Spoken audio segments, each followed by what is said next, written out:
30 साल का एक कैब ड्राइवर कहीं बुकिंग पर दूर जाता तो अपने पीछे अपनी पत्नी को तनहा छोड़ जाता।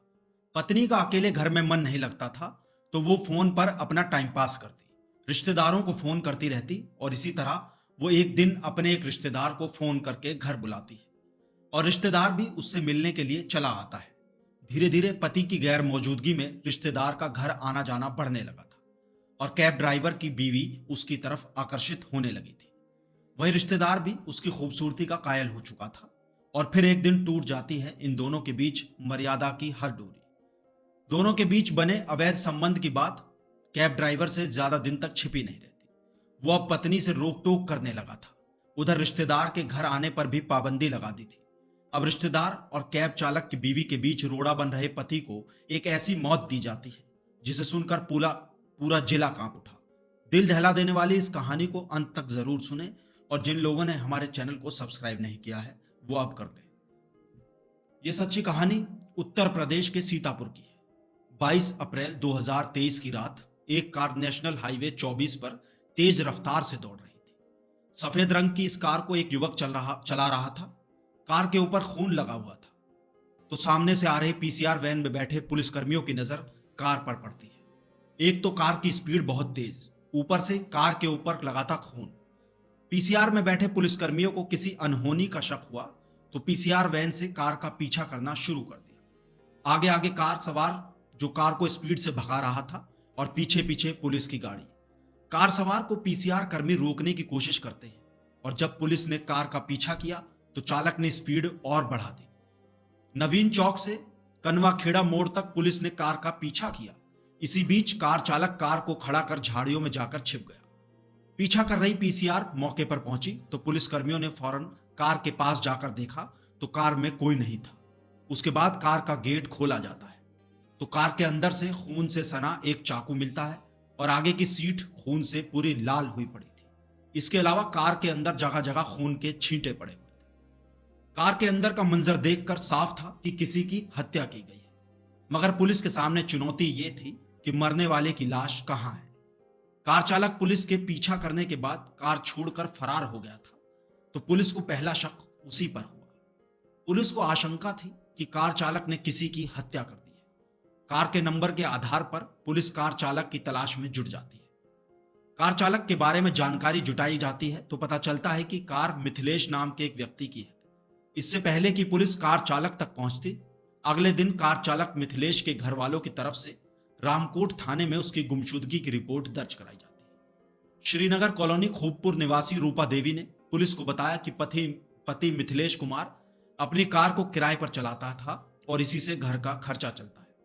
22 अप्रैल को पति बिना बताए घर से बाहर निकल गया और उसके बाद उसका कोई अता पता नहीं चला। फोन मिलाने की भी कोशिश की गई लेकिन फोन भी नहीं लग रहा। मिथिलेश की पत्नी की बात सुनकर पुलिस भी उलझ गई कि आखिर हत्यारा कौन है और हत्या किसकी हुई है और जिसकी हत्या हुई है उसका शव कहां है। अभी पुलिस पूरे मामले की जांच कर ही रही थी। इसी बीच 26 अप्रैल को पुलिस को खैराबाद के रहीमाबाद पुल के पास एक शव पड़ा होने की सूचना मिलती है। पुलिस फौरन मौके पर पहुंचती है तो देखती है कि झाड़ियों में एक युवक का शव पड़ा हुआ था।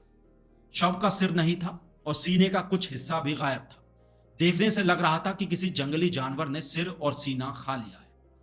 शव की हालत इतनी खराब थी कि शिनाख्त हो पाना इतना आसान नहीं था। पुलिस को शक था कि यह शव लापता हुए मिथिलेश का हो सकता है। मिथिलेश के परिवार वालों को बुलाया गया मगर शव की हालत खराब होने की वजह से शव की पहचान नहीं हो सकी, जिसके बाद शव को पोस्टमार्टम के लिए भिजवा दिया गया, जहां फिर से शव की पहचान करने के लिए उसकी पत्नी रूपा देवी को बुलाया गया।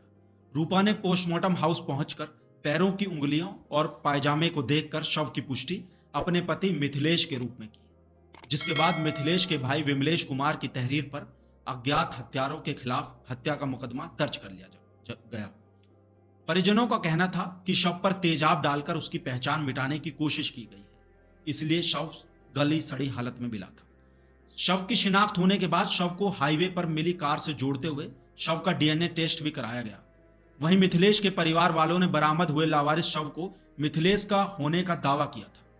डीएनए जांच में भी कार में मिले खून के निशान भी मिथिलेश के डीएनए से मैच कर रहे थे, जिससे यह साफ हो गया था कि हाईवे पर मिली कार में मिथिलेश की ही हत्या की गई। मगर अब सवाल यह था कि आखिर मिथिलेश की हत्या किसने की और उस दिन कार कौन चला रहा था। अभी भी पुलिस के सामने केस को सुलझाना आसान नहीं था और ब्लाइंड मर्डर की मिस्ट्री पुलिस के लिए चुनौती बनती जा रही थी। इसी बीच पुलिस ने मामले की जांच को आगे बढ़ाते हुए मृतक मिथिलेश की पत्नी की कुंडली खंगालना शुरू किया तो पत्नी की भूमिका कुछ संदिग्ध लगी। मिथिलेश की पत्नी रूपा के फोन को सर्विलांस पर लिया गया और कॉल डिटेल्स निकलवाई गई तो पता चला कि वो अक्सर फोन पर इस्मालपुर निवासी शुभम नाम के व्यक्ति से बातें करती थी, जिसके बाद पुलिस को अवैध संबंध का शक हुआ और फौरन ही रूपा देवी और उसके प्रेमी शुभम के फोन की लोकेशन के द्वारा उन दोनों को हिरासत में ले लिया गया और पूछताछ शुरू की गई, जिसके बाद मर्डर मिस्ट्री का राज परत दर परत खुलता गया। पुलिस ने मृतक मिथिलेश की पत्नी रूपा और उसके प्रेमी से पूछताछ की तो चौंकाने वाला खुलासा हुआ। इस मर्डर मिस्ट्री का मास्टरमाइंड और कोई नहीं बल्कि मिथिलेश की पत्नी रूपा ही थी, जिसने अपने प्रेमी शुभम से पति मिथिलेश की हत्या करवाई थी। पूछताछ में रूपा ने बताया कि वो पति के साथ किराए के घर में रहती थी। पति कैब चलाने का काम करता था और कभी कभी सवारियों को लेकर शहर से बाहर चला जाता तो कई कई दिन में वापस घर लौटता था। इस बीच रूपा के रिश्तेदार शुभम के घर आने जाने के दौरान उससे अवैध संबंध बन गए थे, मगर इस बात का पता पति मिथिलेश को चल गया था, जिसके बाद हम दोनों पति पत्नी में मनमुटाव हो गया। पति से झगड़ा होता था और दोनों में मारपीट होती थी, इसलिए उसे रास्ते से हटाने के लिए हमने प्लान बनाया।